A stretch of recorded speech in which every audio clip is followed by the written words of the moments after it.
Mesdames et messieurs, bonjour. Aujourd'hui à l'émission, je reçois un auteur, Marc Ducasse, du Québec, qui a écrit son premier roman initiatique. Même les mouches suivent les saisons, mesdames et messieurs. Alors, j'ai pris plaisir à lire ce roman initiatique parce que oui, c'est de la spiritualité, c'est votre parcours, c'est des idées qui vous sont venues avec votre grande sagesse et les bas et les hauts de la vie. Ouais. Marc Ducasse, bienvenue à l'émission. Ben, merci beaucoup. Alors, dites-moi, même les mouches suivent les saisons. Comment vous avez créé, on peut dire, cette œuvre québécoise, mais c'est un petit bijou sur la psychologie de l'être. Comment peut-on écrire un livre à succès quand c'est notre premier livre? C'est ça ma question. Juste à être vrai, puis parler de ce que tu crois, puis ce que tu connais. Puis ce que tu connais, c'est pas ce que tu as appris dans les livres ou dans les vidéos, c'est ce que tu as réussi à vivre. Parce qu'il y a une différence entre le savoir et la connaissance. OK? On sait quelque chose, ça ne veut pas dire qu'on le connaît bien. Comme par exemple, toi, tu connais ton métier parce que tu le vis. Tu ne fais pas juste le savoir. Tu ne sais pas comment ça marche. Tu sais comment ça marche, mais tu ne fais pas juste le savoir. Je le pratique. Tu le connais. Oui, okay. Comme un médecin, par exemple, qui va aller à l'école, en sortant de l'école, il va savoir la médecine, il va la connaître en le pratiquant, en prenant de l'expérience. C'est là qu'il va dire, moi, je connais la médecine. Alors, c'est en vivant, c'est avec nos expériences vécues. D'accord. Et donc, comment l'idée de ce livre vous est venue? J'avais envie de partager ce que j'avais compris, parce que j'ai eu des hauts et des bas dans la vie, et comme tout le monde. Oui. Et rendu à un certain point, je me suis dit que des fois, j'avais payé cher pour apprendre. Puis cher, je ne veux pas dire juste en argent ou en perte, en vie. Oui. Puis je me suis dit que je n'étais peut-être pas obligé, si j'avais eu dans le temps des portes de sortie, j'aurais peut-être pu les prendre pour être capable de passer à travers ce que j'avais à vivre en payant un petit peu moins cher. Vous auriez écourté votre mal d'être. Ouais.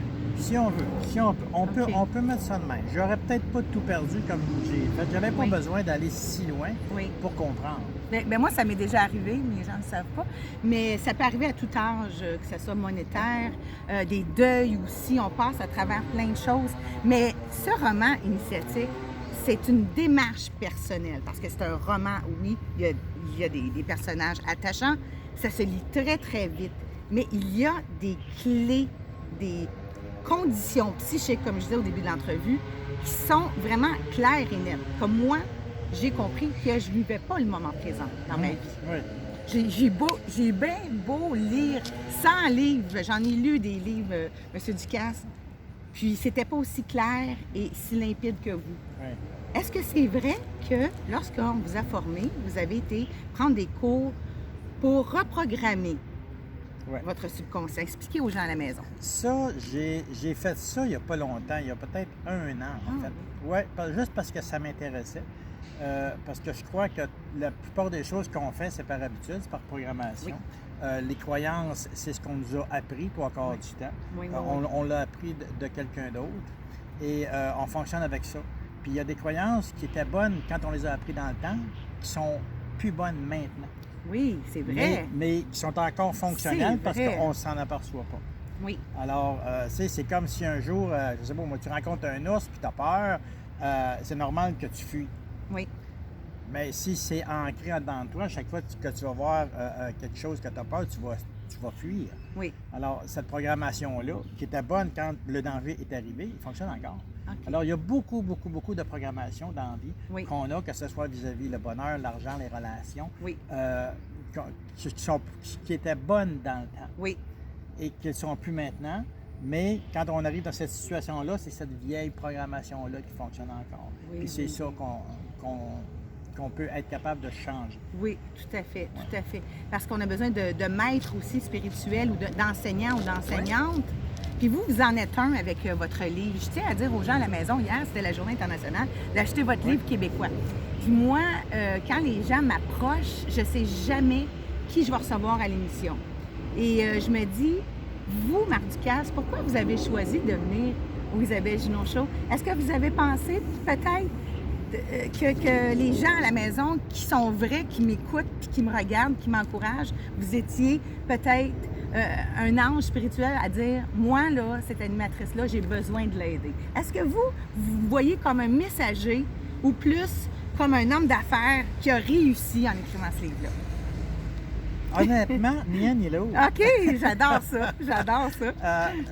Moi, si je t'ai choisi, c'est parce que quand je regardais tes choses, Oui.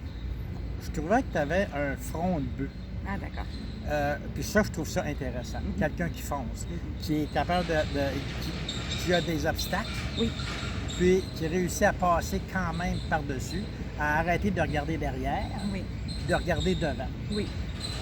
Puis ça, j'ai remarqué ça chez toi. Alors, je trouvais ça intéressant comme mentalité. D'accord. D'être capable de trouver le bonheur, parce que tu t'amuses. Oui, c'est Tu vrai, t'amuses c'est encore vrai, beaucoup, c'est je te vrai. trouve beaucoup amusante. Et puis, je trouvais ça plaisant que, malgré les choses qui peuvent t'arriver, tu réussisses quand même à transpirer ce bonheur de cette joie vive-là. En tout cas, à la désirer assez pour être capable d'aller la trouver. Oh mon Dieu, que c'est beau. Oui, bien, écoute, c'est ce que je pensais. Alors, c'est pour ça que je me suis dit, Parce que hey, il faut que je la rencontre. il y a 9 ans, c'est pour ça que je vous ai donné rendez-vous ici, parce que l'école de yoga où je pratique m'ont dit non, non, viens faire l'entrevue. Puis je sais que les murs blancs et les roses roses n'étaient pas vous. Donc, excusez, mais je me suis dit, vu que la première personne qui est passée aux Abbés Junot Show, c'est Pierre Harel d'Offenbach, qui nous a raconté dans son documentaire, entrevue, tellement de belles choses sur ce qui s'est passé au niveau de la musique. Autant avec Marjo, Jerry Boulet, de lui, des débuts de la télé. Fait que là, je me suis dit, cette personne-là, Marc Ducasse, arrive dans ma vie, dans un été chargé, et je lis un livre que jamais j'aurais pensé lire. Pourquoi? Parce que de l'espoir, ça ne s'achète pas. Non. Je vois plein de gens lire de tous âges des livres. Et malheureusement, c'est souvent des livres non québécois. Et tout le monde pense qu'on est né pour un petit pain au Québec. Puis nous, on s'est rencontrés aussi par l'intermède du site Les Leaders. Ouais. Les leaders sur Facebook, hein, le club des leaders, la page. Et oui, c'est vrai qu'il y a eu des gens, même on ne veut pas le nommer, mais un maire qui a eu beaucoup de problèmes, Ouais. qui est avec nous aussi sur cette page-là. Puis on est des gens qui ne jugent pas en affaires. Est-ce que vous pensez qu'aujourd'hui, vous seriez un meilleur homme d'affaires, un meilleur partenaire amoureux après l'écriture de votre roman? Est-ce que j'aurais été meilleur? Oui. Je ne sais pas. Mais j'aurais été sûrement plus conscient. Conscient de l'importance de la relation que j'avais, conscient de l'importance des relations que j'avais avec les autres, conscient du but que je voulais atteindre quand j'étais en affaires. Ah oui. Parce que, tu sais, souvent, quand tu es en affaires, le but, c'est de faire de l'argent. Faire de l'argent, et puis, mais après ça, il reste quoi? C'est vrai. Vous touchez à un point. Souvent, on ne Oui. le sait pas. Puis, à un moment donné, tu te retrouves, tu n'as pas vraiment de but à part que juste faire de l'argent, puis ça ne donne pas un sens à une vie. Oui. En tout cas, d'après moi, Oui, là, oui, oui. juste faire de l'argent. Est-ce que vos enfants, parce que j'ai vu que vous étiez partis en road trip avec vos 2 enfants, bien, deux adultes, une fille et un garçon, on les salue. Est-ce que ces personnes-là sont vraiment le reflet de vous ou sont peut-être un petit peu dans votre roman? Ils sont, écoute, moi je vais te dire, ils sont le reflet d'eux-mêmes. Puis ils sont à se construire, parce qu'ils sont quand même jeunes. Puis ils se construisent avec l'exemple qu'ils ont eu, c'est-à-dire moi, sa mère, je veux dire leur mère et tout ce monde-là. Puis, comme tout le monde, ils vont devenir quelqu'un. Est-ce qu'ils vont devenir ce que moi j'espérais? Ça n'a pas d'importance. Je pense que ce qui est important, c'est qu'ils deviennent ce qu'ils espèrent devenir eux. Puis, mon rôle comme parent, c'est ça. C'est pas essayer de leur faire comprendre la vie comme moi je la vois. Oui. C'est de les aider à comprendre la vie comme eux la voient. Et Marc Ducasse, je voulais savoir, le personnage de Richard dans le livre, est-ce que vous en avez rencontré un, Richard, important comme cela? Un Non. grand sage? Non? Non, j'aurais non? aimé. Puis c'est peut-être pour ça que je l'ai inventé, que je l'ai créé. Oui. Mais ça aurait pu, parce que ça se passe Oui. dans un parc. Oui, bien OK? sûr. Alors, C'est ça ça, qu'on est ici ça aussi. aurait pu. Ouais. J'en ai pas rencontré un. J'en ai rencontré plusieurs en morceaux. Tu sais, des Richards, là, j'ai des morceaux de Richard dans plusieurs personnes que j'ai croisées dans la vie. Oui. Puis c'est peut-être ça. Je les ai tout pris, puis j'en ai fait un avec. Oui. Mais comment, parce qu'on ne veut pas dire aux gens à la maison, les tournures, là, Comment avez-vous pensé à ces idées-là? C'est brillant, là. Non, mais c'est vrai, là. Faut pas Ouais. tout dire, là, mais c'est venu tout seul, cette histoire-là? Oui, Oui. bizarrement, quand j'ai commencé à écrire, là, Oui. j'ai souvent dit, je ne l'ai pas écrit ce livre-là, je l'ai transcrit. Oui. Parce que quand j'ai commencé, j'avais jamais écrit, et puis Non. je me suis dit, OK, je vais commencer, Mhm. puis si à midi, ce que j'ai écrit, c'est pas bon, bien, j'aurai juste à le jeter. Wow. Personne Ben ne oui. va le savoir, ça C'est va être ça. correct. Et puis, rendu à midi, j'ai regardé, puis je me suis dit, ah, c'est quand même pas si mal. Hmm. Donc, j'ai continué. Ah, alors vous vous êtes auto-jugé. Oui. OK, Ouais, parfait. c'est ça. Non, mais aussi, vous, comment qu'on parle justement, parce que c'est rare que c'est captivant. Donc, les clés, les phrases psychologiques, je reviens encore à ça, les clés pour apprendre comment mieux vivre. Est-ce que c'est mot à mot ce qu'on vous enseignait ou ça vient de votre cœur, de votre savoir? C'est mot à mot de ce que j'ai appris Ah bon. par la vie. Mhm. Ah, par la vie. Je ne l'ai pas appris, c'est pas de la théorie. Oui. Puis, ça ne veut pas dire que je réussis à bien le faire à chaque jour. Mhm. OK? C'est comme quand tu fais du vélo, tu n'es pas en équilibre tout le temps. Ça se peut que tu tombes, ça se peut que tu plantes. Comme ça au se yoga peut que aussi. tu fasses... Oui. Exactement. Oui. Mais tu fais de ton mieux, Oui. tu fais ton possible Tout à fait. pour réussir à vivre du mieux que tu peux. Comme les mouches, dans le fond, qui suivent les Ben, saisons. écoute, Je pouvais pas le dire. le titre vient un peu de là. Oui. Tu sais, parce que quand on dit que les saisons reculent, tu sais, Mhm. qu'il fait de plus en plus chaud tard et qu'il y a des moufles de plus en plus tard. Puis, alors nous, on fait dans la vie, quand il nous arrive des choses qui ne sont pas agréables, comme les moufles, on s'adapte. Comme les moufles qui suivent les saisons, en fait. C'est ça. Nous, on suit les saisons de notre vie. Oui. Et est-ce que vous avez des mentors, je ne sais pas moi, au niveau de l'international, des conférenciers? Est-ce qu'il y a des gens qui ont marqué Marc Ducasse? Des idoles? Oui et non. Le seul que je pourrais dire, c'est Richard Bach. Richard Bach, c'est celui qui a écrit Jonathan Livingston de Goéland. Et puis ensuite, il a aussi écrit Le Messie. Le Messie. Ouais. Illusion, c'est-à-dire, le titre, c'est Illusion, le Messie récalcitrant. Ah, d'accord. Écoute, ça, c'est dans les années 70 qu'il a écrit ça. Et puis, Illusion, c'est mon livre de chevet depuis 30 ans. Wow. Puis je le relis encore de temps en temps. Au moins une fois par mois, je l'ouvre à n'importe quelle page, puis j'écris. Parce que Illusion, c'est l'histoire d'un messie, mais dans les années 80-90, d'aujourd'hui en fait, qui n'est pas menuisier, mais il est mécanicien. Puis il décide de donner sa démission. Il n'en veut plus la job de messie puis de sauveur de l'humanité. Oui. Alors il monte sa montagne, il demande à Dieu, je peux-tu démissionner? Dieu dit oui, ok, parfait, puis il retourne. Et puis là, on voit le cheminement qu'il y a avec un autre gars qui, lui, se pose aussi des questions. Mais on ne peut pas ne pas être qui on est. On peut juste l'ignorer ou ne pas le faire, mais on ne peut pas ne pas le faire. Alors lui, il ne peut pas ne pas être ce qu'il est, c'est-à-dire Messie, miraculeux, puis toute la patente. Même s'il n'en veut plus, il reste ce qu'il est. Et l'image de la femme dans ce livre, pour vous, Marc Ducasse, en terminant, c'est une héroïne Oui. trendy, qui est forte, qui est belle, qui est sexy, qui a un handicap.